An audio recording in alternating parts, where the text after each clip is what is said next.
বর্তমানে দেশে এলপিজি চরম সংকট চলছে বলে দাবি করেছে এলপি গ্যাস ব্যবসায়ী সমবায় সমিতি লিমিটেড। জাতীয় প্রেস ক্লাবের সামনে আয়োজিত এক সংবাদ সম্মেলনে সংগঠনটি জানায়, বাজারে থাকা 5.5 কোটি সিলিন্ডারের মধ্যে বর্তমানে মাত্র 1 কোটি 25 লাখ সিলিন্ডার রিলিফ হচ্ছে, অর্থাৎ প্রায় 4 কোটি 25 লাখ সিলিন্ডার এখন গ্যাস শূন্য অবস্থায় পড়ে আছে।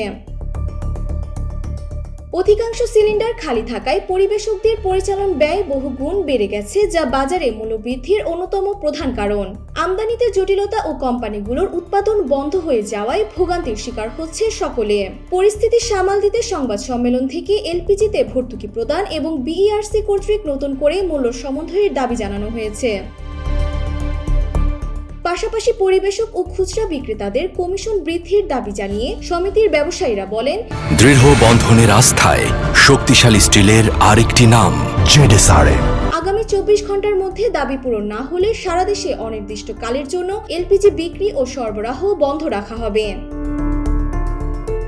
এদিকে রাজধানীর মিরপুর রোডে গণভবনের সামনে তিতাস গ্যাসের একটি গুরুত্বপূর্ণ ভালভ ফেটে যাওয়ার ফলে ধানমন্ডি, মোহাম্মদপুর, শ্যামলী ও গাবতলী সহ বিস্তীর্ণ এলাকায় গ্যাসের তীব্র সংকট দেখা দেয়। তিতাস কর্তৃপক্ষ জরুরি ভিত্তিতে ভালভটি প্রতিস্থাপন করলেও নেটওয়ার্কে গ্যাসের চাপ স্বাভাবিক হতে আরো কয়েক ঘন্টা সময় লাগবে বলে জানায়। এরপরই গ্যাসের মূল্য স্বাভাবিক হবে বলে আশা করছেন সকলে। পাইপলাইনের এই যান্ত্রিক ত্রুটি এবং এলপিজি ব্যবসায়ীদের আলটিমেটাম সব মিলিয়ে রান্নার গ্যাস নিয়ে সাধারণ মানুষের দুর্ভোগ এখন চরমে।